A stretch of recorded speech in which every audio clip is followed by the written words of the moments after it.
students, my name is Dhanisha Beniwal and welcome to Perfection IS. This is our lecture 8 of the current affairs revision series for the section economy. तो देखते हैं कि पहला article कौन सा है। आज का पहला आर्टिकल जो हम डिस्कस करने जा रहे हैं वो है डिजिटल सर्विस एक्ट से रिलेटेड। ये यूरोपियन यूनियन ने फाइनली डिजिटल सर्विसेज एक्ट को क्या है अप्रूवल दे दिया है। सो बेसिकली ये जो डिजिटल सर्विस एक्ट है ये सोशल मीडिया और ई कॉमर्स के रेगुलेशन के लिए है।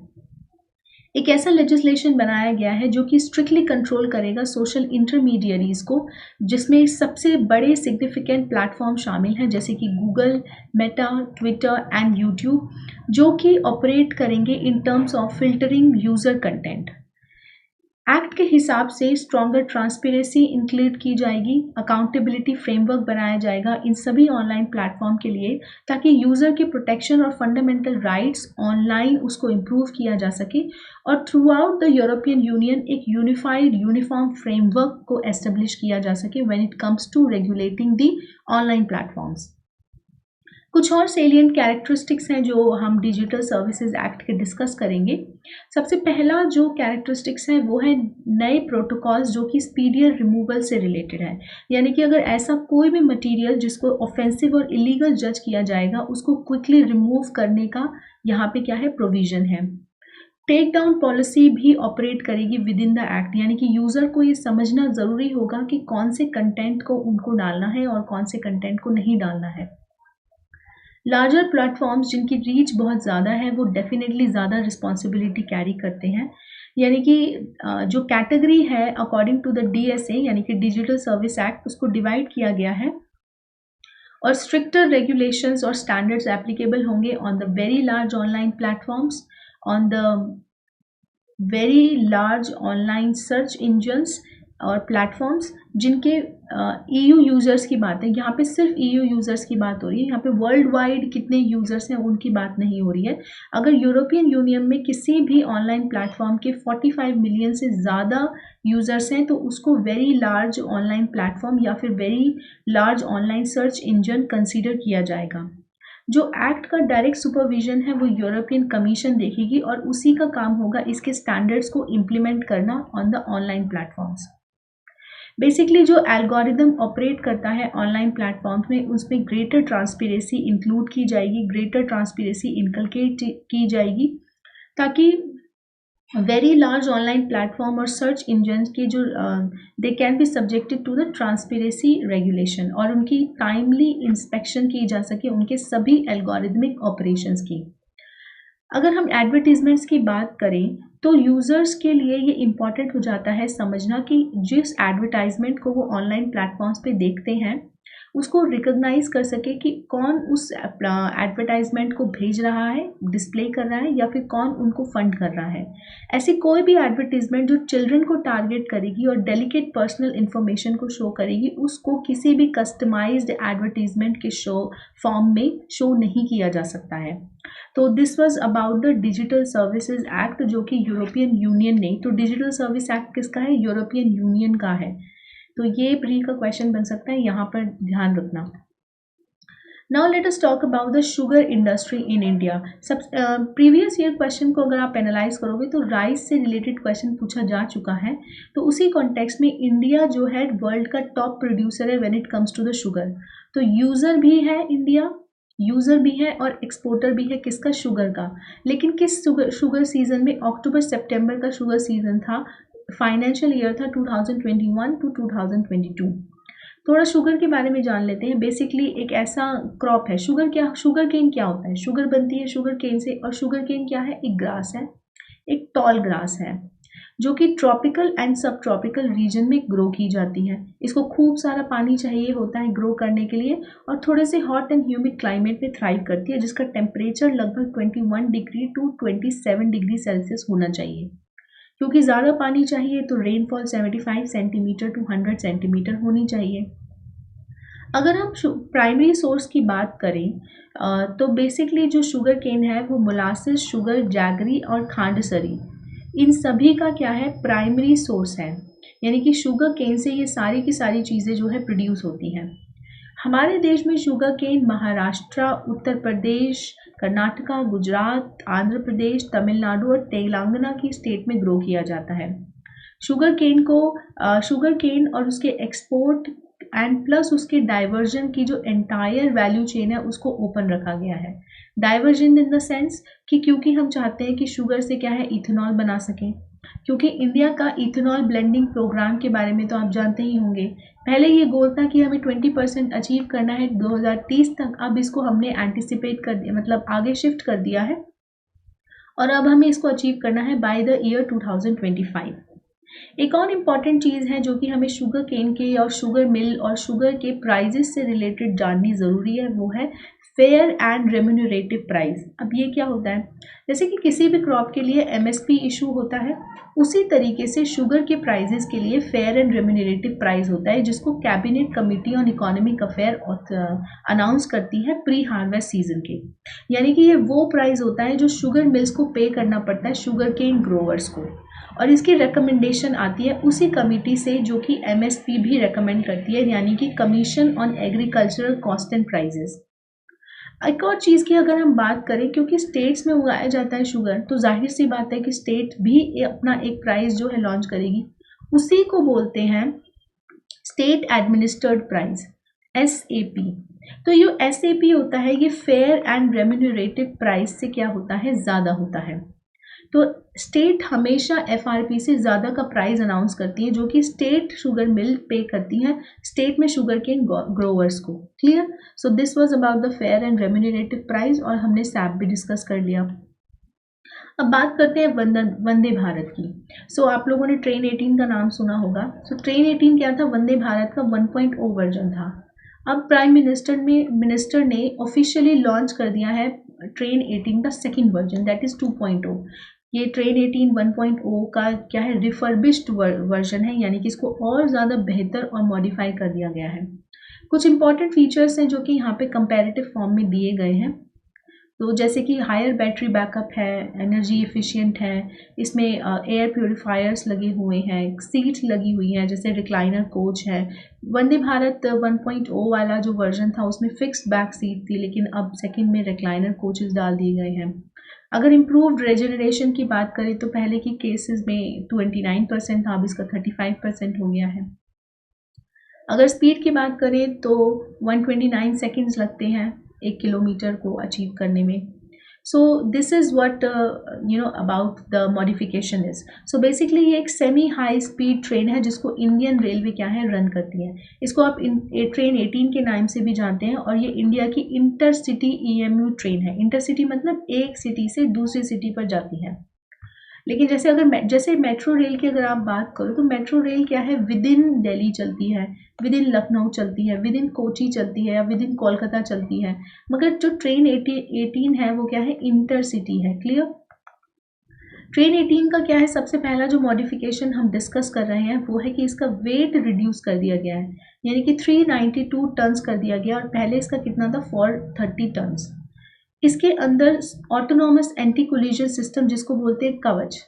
सो ये जो कवच है इसको इंडिया ने इंडिजीनियसली बनाया है, और ये बेसिकली एंटी कोलिजन सिस्टम है, ताकि ट्रेन का जो है कोलिजन की वजह से जो हादसा हो जाता है, जो डिजास्टर हो जाता है, वो ना हो। बैटरी बैकअप भी बढ़ा दिया गया है, जो कि 1 आवर था पहले, अब उसको 3 आवर कर दिया गया है। हर एक कोच में एक एलसीडी स्क्रीन है, वाईफाई भी सपोर्ट दिया गया है, ताकि ऑन बोर्ड इंफोटेनमेंट का मतलब होता है इंफॉर्मेशन प्लस एंटरटेनमेंट सिस्टम को क्या है सपोर्ट किया जा सके। इसमें photo catalytic UV air purification system भी लगा हुआ है, ताकि इनसाइड की जो एयर है वो फिल्टर हो सके, और 99% तक माइक्रो ऑर्गेनिजम्स को क्या है इनएक्टिव कर देता है। अब एक और इम्पॉर्टेंट न्यूज़ हम डिस्कस कर लेते हैं, वो है भारत स्किल प्लेटफॉर्म से रिलेटेड। सो भारत स्किल एक लर्निंग प्लेटफॉर्म है जहाँ पे आपको रिसोर्सेज अवेलेबल मिलते हैं। उसी में एक नया फंक्शन लॉन्च किया गया है जिसका नाम है भारत स्किल फोरम, जो कि लर्नर्स को अनेबल करेगा कि वो अपने नोट्स, वीडियोस, बुक्स को क्या है शेयर कर सके ऑनलाइन, एंड दूसरे भी स्किल रिलेटेड कंटेंट को अगर शेयर करना चाहें तो इस फोरम पे शेयर कर सकते हैं। 2019 में इस फोरम को क्या है लॉन्च किया गया था by the ministry of skill development and entrepreneurship under the directorship of the general of training. जो कि इसी मिनिस्ट्री के अंदर क्या है वर्क करते हैं। सो ये भारत स्किल प्लेटफॉर्म है क्या, इसका पर्पस क्या है? बेसिकली एक सेंट्रल डिपॉजिटरी है, ये सेंट्रल डिजिटल रिपॉजिटरी है फॉर द ITI इकोसिस्टम, जो कि स्टूडेंट और इंस्ट्रक्टर को इजी एक्सेस प्रोवाइड करती है। किससे? कोर्स मटेरियल से, जो कि रिलेटेड हो सकते हैं क्राफ्ट्समैन ट्रेनिंग स्कीम से, क्राफ्ट इंस्ट्रक्टर ट्रेनिंग स्कीम से, अप्रेंटिसशिप ट्रेनिंग स्कीम से, और different updated करिकुला, e books, question banks, मॉक्स and practice exam और लर्निंग वीडियोस, ये सभी की सभी चीज़ें क्या है इस ऑनलाइन प्लेटफॉर्म पे अवेलेबल होते हैं। इसकी इम्पोर्टेंस क्या है? सबसे पहले तो स्टूडेंट्स और टीचर्स को एक एक्सक्लूसिव एक्सेस मिलती है इस सेंट्रलाइज, स्केलेबल और रोबस्ट सपोर्ट एनवायरनमेंट की, और ये अनेबल करता है उन्हें कि वो अपने मॉडल स्किल को नेसेसरी इंडस्ट्री और मार्केट नीड के हिसाब से मॉडिफाई कर सकें। सो अगर इंडस्ट्रियल रेवोल्यूशन 4.0 के ज़रूरत के हिसाब से उनको अपने टेक्नोलॉजिकल स्किल को अपग्रेड करना है, तो वो इसके थ्रू इसको अपग्रेड कर सकते हैं। नेक्स्ट टॉपिक जो हम डिस्कस करेंगे वो है ग्लोबल इनोवेशन इंडेक्स। अब ग्लोबल इनोवेशन इंडेक्स क्या है? बेसिकली ये मेजर करता है कि ग्लोबल लेवल पे इनोवेशन कितना चल रहा है और कौन सी कंट्री कितना इनोवेशन कर रही है, यानी कि किस कंट्री के अंदर कितने न्यू आइडियाज़ आ रहे हैं। सबसे पहले ज़रूरी होता है हमारे लिए जानना कि इसको पब्लिश कौन करता है। इसको एनुअली पब्लिश किया जाता है by World Intellectual Property Organization, और इसका ऑब्जेक्टिव क्या होता है? वर्ल्ड वाइड इनोवेशन ट्रेंड को मॉनिटर करना, और ख़ास करके ऑनगोइंग कोविड-19 पैंडमिक के दौरान कितनी जो चैलेंजिंग प्रॉब्लम्स थी उनके लिए इनोवेटिव सॉल्यूशंस जो है प्रोवाइड किए गए हैं। इसमें 2 सब इंडाइसेस होते हैं जिनका यूज़ करके इस इंडेक्स को क्या है क्रिएट किया जाता है। एक होता है इनोवेशन इनपुट सब इंडेक्स, दूसरा होता है इनोवेशन आउटपुट, जो कि हम नेक्स्ट स्लाइड में डिस्कस करेंगे।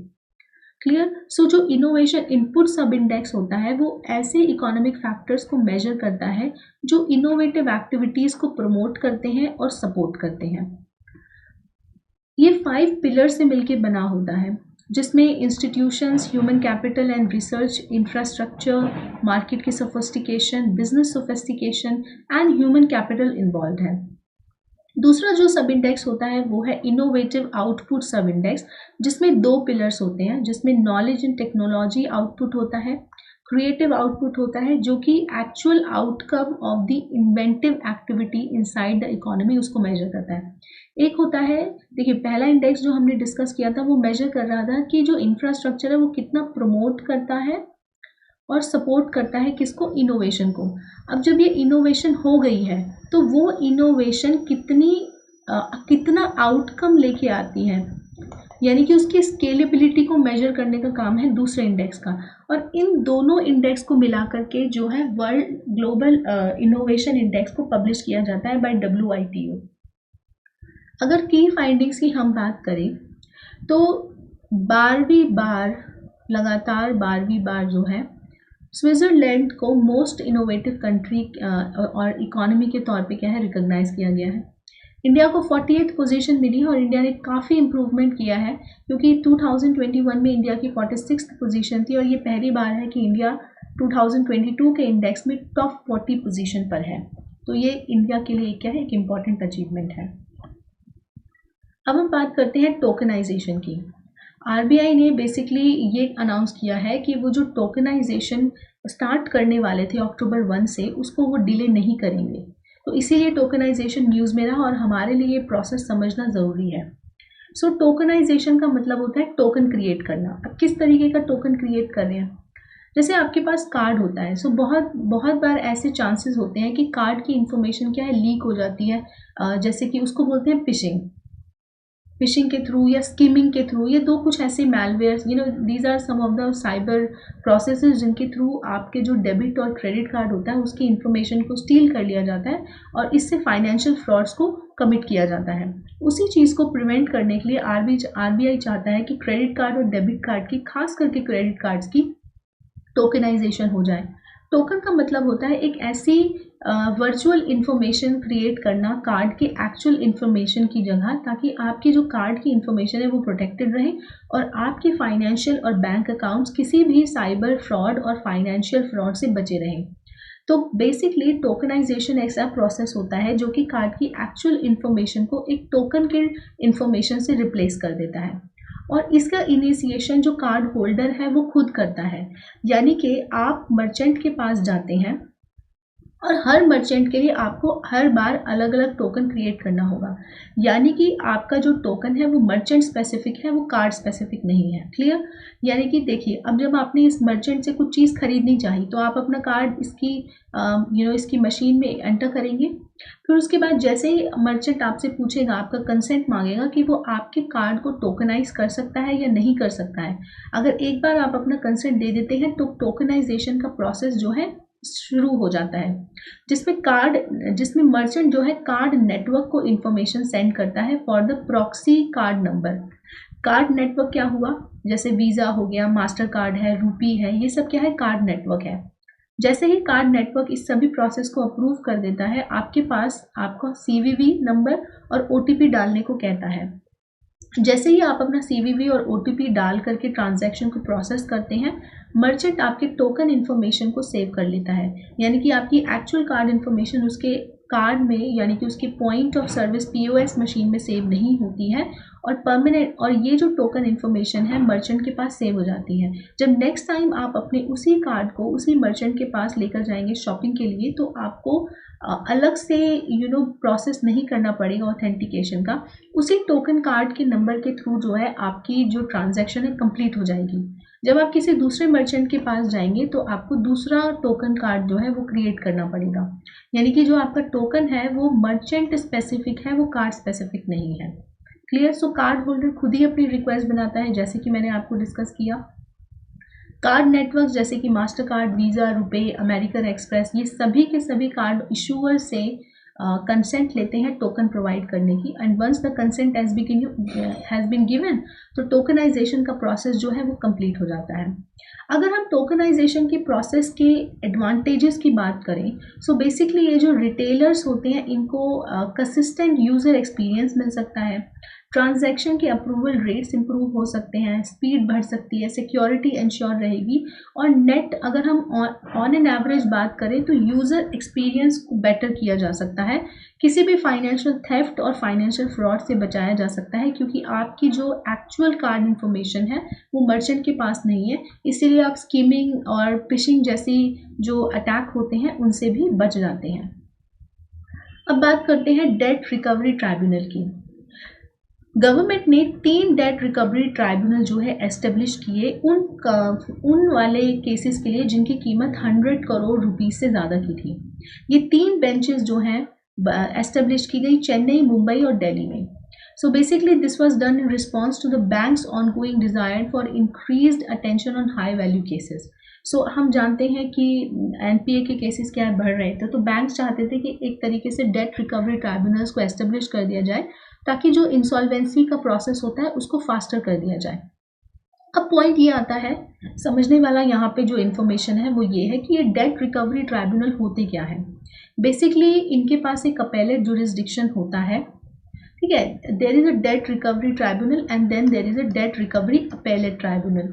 तो डेट रिकवरी ट्राइब्यूनल में आप जाते हैं अपना डेट रिकवर कराने में, अगर आपको इसका जो ऑर्डर होता है या डिक्री होता है पसंद नहीं आता, उसके अगेंस्ट आप अपील करना चाहते हैं, तो उसके लिए आप अपने डेट रिकवरी अपेलेट ट्राइब्यूनल में चले जाते हैं। इन दोनों को ही एस्टेब्लिश करने का जुरिस्डिक्शन जो है गवर्नमेंट के पास recovery of debt and bankruptcy act of 1993 से आता है। ये swift adjudication and collection of debt provide करता है to the banks and the financial institution. इन कोर्ट का जो अल्टीमेट गोल या अल्टीमेट एम होता है वो बेसिकली डेट रिकवरी से होता है। क्लियर?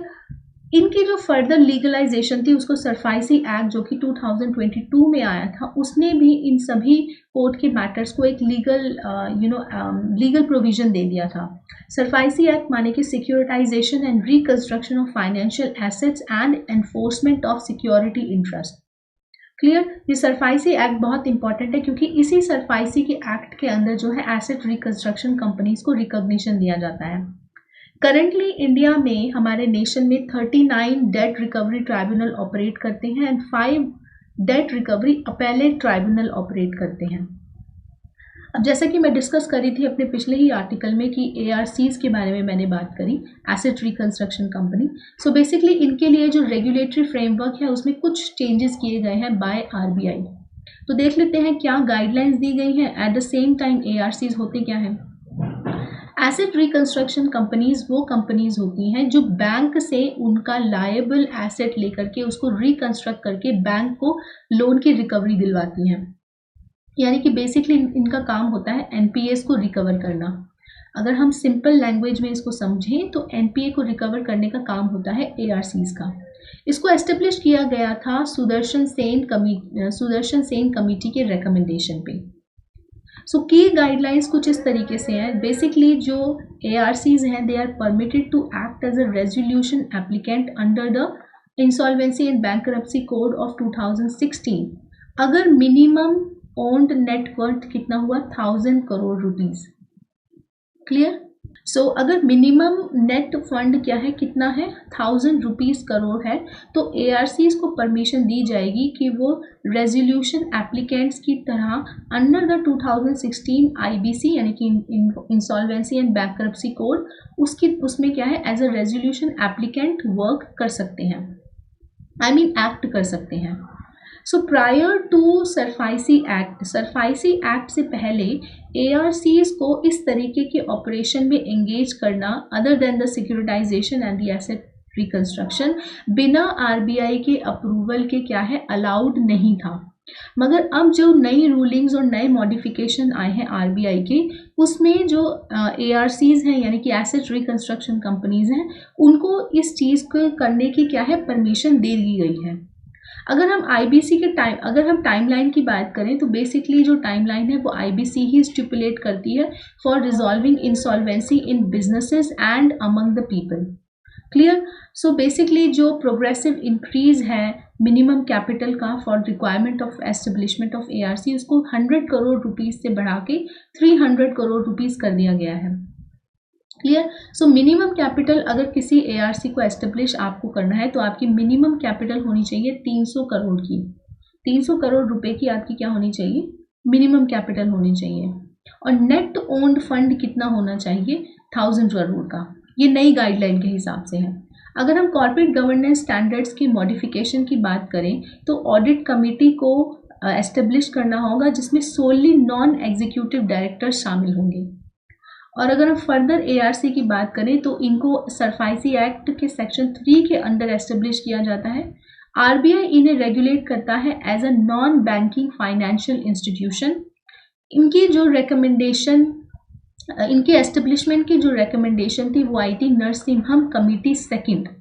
याद रखना, नरसिम्हम कमेटी जो है कमेटी एस्टेब्लिश की गई थी ऑन द बैंकिंग रिफॉर्म्स और 2 बार की गई थी, Narasimham committee 1 and Narasimham committee 2। सो जो सेकंड कमेटी थी उसने इस तरीके की कंपनीज को एस्टेब्लिश करने की बात की गई थी जिनकी फोकस स्ट्रैटेजी ही होगी for the resolution of the non performing asset. So this is it for this lecture. We'll see you in the next lecture. I hope आपको जितने भी टॉपिक्स हमने डिस्कस किए हैं वो समझ आ गए होंगे. Thank you so much for watching Perfection IAS. Have a nice day.